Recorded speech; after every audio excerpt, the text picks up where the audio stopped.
Cerita novel Kaisar Penentang Langit. Selamat menyimak dan menikmati. Bab 3030. Klan Es juga merupakan klan kuno. Mereka mewarisi teks-teks kuno dan menyimpan rahasia. Hanya dengan melintasi 100.000 mil tanah terlarang, seseorang dapat memadatkan aura terlarang. Berapa banyak yang telah muncul dari tanah terlarang sepanjang masa? Mereka sulit ditemukan, dan hanya segelintir yang berhasil lolos dari 100.000 mil, masing-masing dari mereka telah menjadi tokoh terkemuka di masa depan. Dapat dikatakan bahwa jika Lin Yan selamat, ia ditakdirkan untuk berdiri di puncak era ini, dengan hanya sedikit yang mampu menandinginya. Aura terlarang sungguh menakjubkan. Keajaiban sejatinya tidak tercatat dalam teks-teks kuno klan Es. Mungkin bahkan para master klan Es kuno pun tidak menyadarinya. Namun, aura terlarang itu tak diragukan lagi sangat kuat. Lin Yan memiliki aura terlarang, bahkan seorang kaisar surgawi pun akan kesulitan membunuhnya, bukan? Wus. Saat ini, kultivator semi-kaisar surgawi klan Es hanya ingin pergi. Ia ingin melarikan diri, bukan untuk melawan Lin Yan lagi. Ia ingin menyebarkan berita ini, mengundang para kultivator dimanapun untuk membunuh Lin Yan. Jika tidak, klan Es akan menjadi musuh Lin Yan, dan masa depan mereka pasti akan hancur. Sayangnya, Lin Yan tidak memberinya sedikit pun kesempatan. Kekuatan di telapak tangannya, cepat dan kuat, turun, menjatuhkannya ke tanah. Di bawah serangan telapak tangan ini, seluruh tubuh Kaisar Surgawi Kuasi hancur, organ dalam, meridian, dan tulangnya terguncang hebat. Seandainya Lin Yan tidak menahan kekuatannya tepat waktu, ia akan binasa seketika. Seorang kultivator Kaisar Surgawi tingkat puncak memiliki kekuatan untuk membunuh Kaisar Surgawi Kuasi. Tidak dapat dipercaya. Sebuah peristiwa langka. Ia langsung mengerti apa yang terjadi di pegunungan Tianzong. Bing Wu dan yang lainnya pasti telah binasa di tangan Lin Yan. Ia tidak bisa mengerti mengapa Lin Yan tidak membunuhnya. Sebaliknya, pada saat-saat terakhir, ia meninggalkannya dengan napas yang tersisa. Tapi sekarang, ia tidak bisa berbicara. Terlalu lemah untuk bergerak atau bahkan membuka mulutnya. Jika dia bisa menyempurnakannya sepenuhnya, mungkinkah auranya akan lebih kuat lagi? Lin Yan merasakan aura terlarang di dalam dirinya. Dia belum sempat menyempurnakannya sejak keluar dari area terlarang. Namun, aura itu bisa ditampilkan. Setelah disempurnakan, auranya akan seperti aura Lin Yan, bebas digunakan, dan serangannya akan semakin kuat. Bang! Pada saat ini, Qian Sang kembali. Dia langsung melemparkan seorang kultivator klan darah ke arahnya. Kultivator ini adalah Kaisar Surgawi setengah langkah.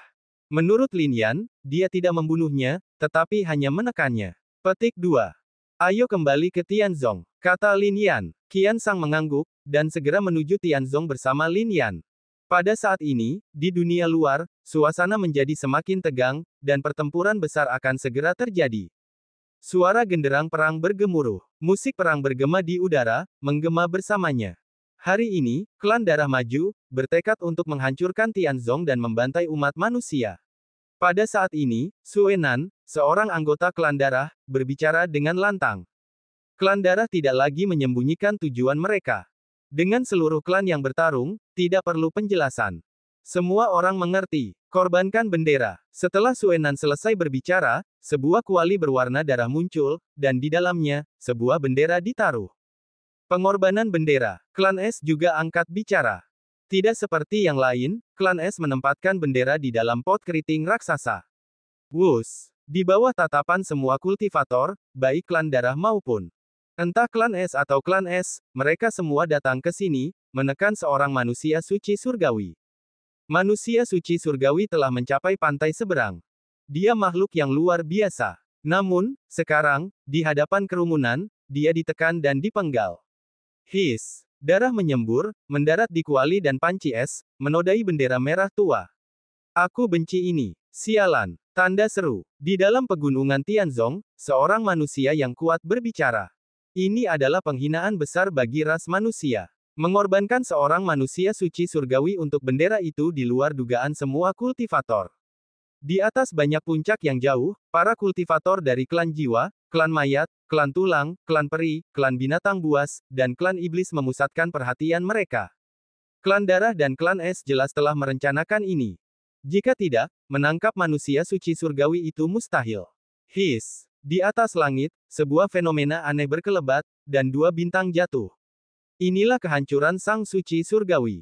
Amarah ras manusia telah mencapai titik tertentu. Akankah pengorbanan sang santo surgawi cukup untuk menghancurkan kesombongan manusia terkutuk ini? Ras manusia pasti akan ketakutan. Para kultivator dari klan darah dan es semuanya angkat bicara. Di mata mereka, ras manusia bukanlah tandingan musuh. Seperti yang mereka duga, ras manusia, meskipun marah, mendesah dalam-dalam, hati mereka dipenuhi rasa tak berdaya. Para santo surgawi ras manusia telah dibantai di depan umum. Siapakah mereka? Bagaimana mungkin mereka bisa bersaing? Bahkan sebelum pertempuran dimulai, kepercayaan diri ras manusia telah hancur setengahnya. Kaisar surgawi di tempat ini memusatkan perhatiannya, sebuah desahan di tatapannya. Dengan perang yang akan segera terjadi, klan es dan darah membantai para santo surgawi ras manusia merupakan kejutan besar bagi para kultivator manusia.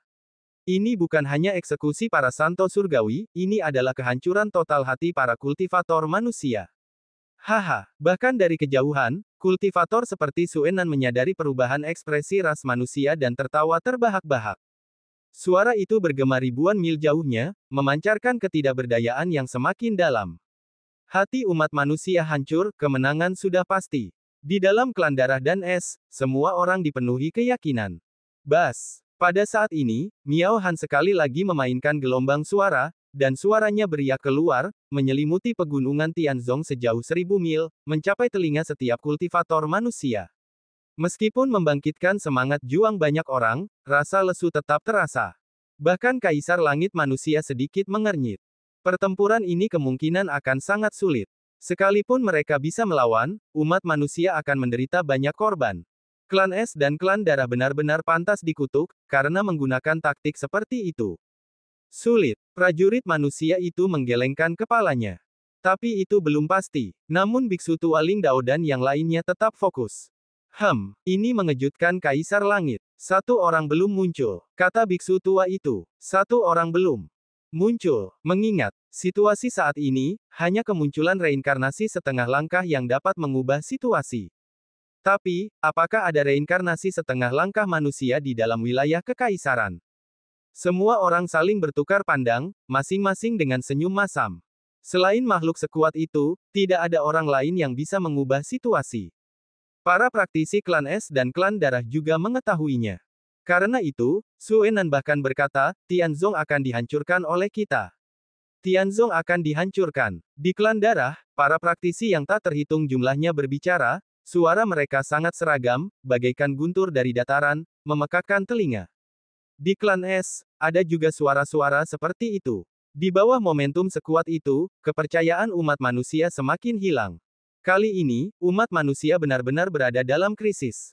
Di 4 puncak gunung, banyak orang kuat berbicara. Dalam perang klan seperti itu, meskipun ada Kaisar Langit, ia tidak dapat memutuskan segalanya. Lagi pula, pihak lawan juga memiliki orang-orang kuat. Membunuh para praktisi biasa ini juga sangat penting. Saat semua orang mengira umat manusia di pegunungan Tianzong akan hancur dalam pertempuran ini, dua bendera tiba-tiba berkibar di udara.